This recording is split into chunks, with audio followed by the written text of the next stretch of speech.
Fikirkan olehmu, beruntungnya kita bernafas bebas. Bersyukur bukan kufur, memberi dan menerima. Hidup menjadi lebih indah. Beningnya airku, beningkan hatiku. Sehatnya daerah aliran sungaiku.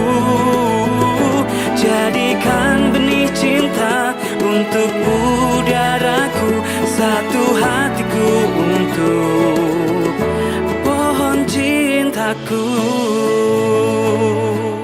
Mangrove memiliki fungsi untuk melindungi daratan dari bahaya abrasi pantai.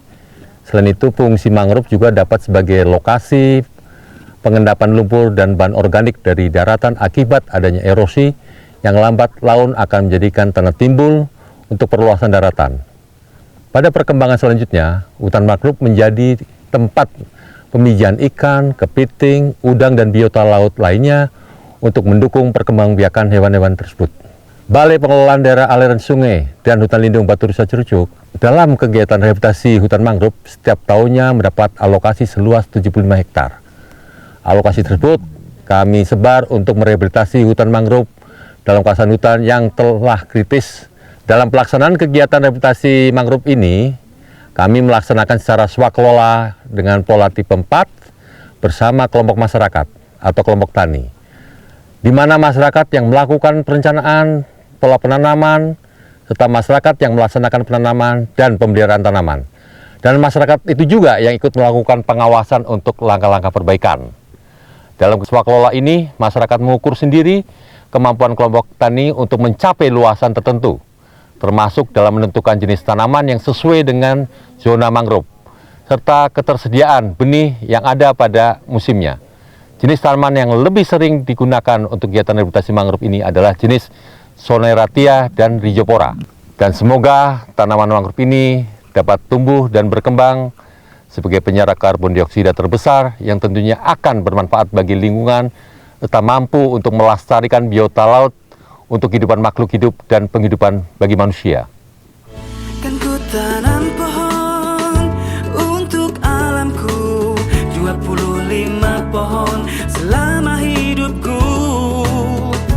Jenis tanaman yang kami pilih untuk kegiatan rehabilitasi hutan mangrove di lokasi ini adalah jenis Rhizopora. Alasan kami adalah jenis yang masih tersisa dan tumbuh di lokasi ini adalah Rhizopora. Kebetulan sekali akibat aktivitas penambangan, lokasi ini seperti tertutup dari ombak besar karena adanya barier atau pelindung yang tidak sengaja dibuat. Sehingga tanaman Rhizopora ini akan terlindung dan dapat tumbuh dengan baik. Selain itu juga jenis Rhizopora mudah mendapatkan benih propagulnya. Hanya saja kita harus tahu persis kapan benih Rhizopora ini berbuah dan jatuh dikarenakan sudah tua. Jadikan benih cinta untuk udaraku, satu hatiku untuk pohon cintaku. Kelompok Tani Timur Bersinar dibentuk pada tahun 2019. Anggota kelompoknya merupakan penggiat mangrove, di mana kelompok ini memiliki keinginan kuat untuk melaksanakan pemulihan hutan mangrove.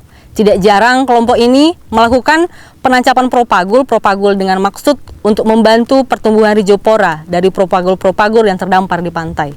Aktivitas tersebut yang membuat kami selaku penyuluh hutanan ingin sekali membantu niat baik kelompok tani ini untuk segera merealisasikan keinginan mereka agar lokasi ini dapat menjadi hutan mangrove kembali.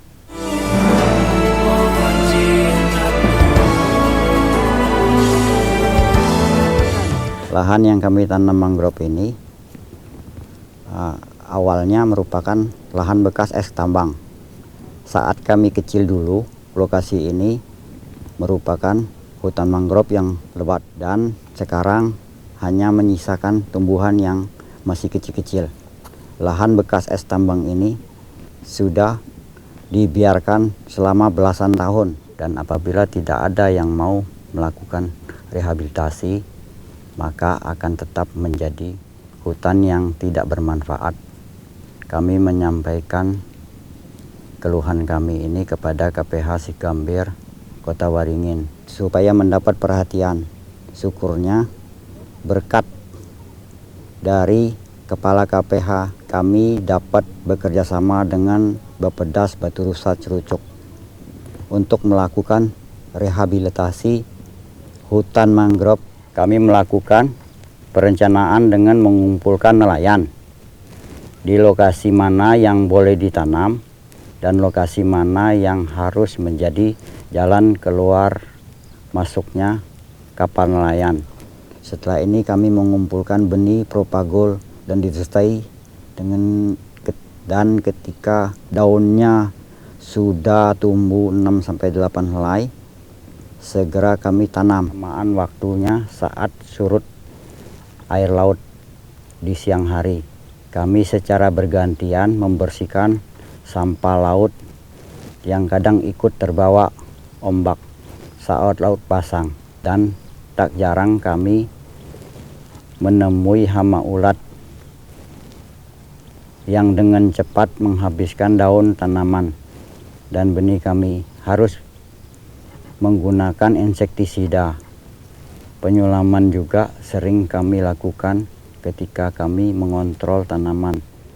Saya berharap lokasi ini dapat menjadi hutan mangrove kembali dan anak cucu kami dapat merasakan keuntungan dari hutan mangrove ini. Pohon cintaku.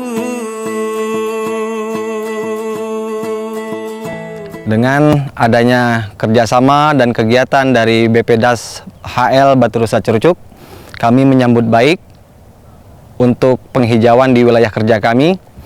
Intinya ini adalah koordinasi yang baik antara pusat dan di daerah, khususnya kami di tingkat tapak. Kegiatan Bappedas HL Batu Rusa Cerucuk yang ada di wilayah kerja kami di KPHP Sigambir Kota Waringin pada tahun 2020 ini ada kegiatan RHL seluas 50 hektar, yaitu penanaman tanaman bakau, dan 32 hektar di darat untuk tanaman jenis jambu mete. Intinya kami menyambut baik kegiatan rehabilitasi yang dilakukan di wilayah kerja kami.